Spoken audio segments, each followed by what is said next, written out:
بسم اللہ الرحمن الرحیم۔ السلام علیکم ورحمۃ اللہ وبرکاتہ۔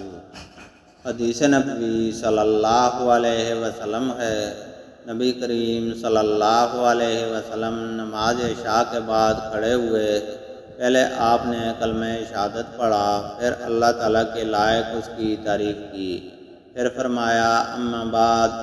زہری کے ساتھ اس روایت کی مطابقت ابو معاویہ اور ابو اسامہ نے شام سے کی۔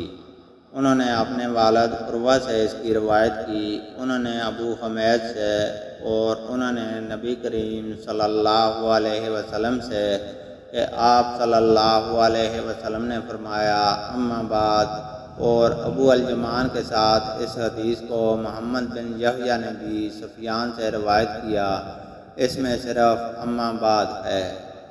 اللہ تعالیٰ سے دعا ہے کہ وہ ہمیں قرآن اور حدیث کو سننے، سمجھنے اور اس پر عمل کرنے کی توفیق عطا فرمائے، آمین۔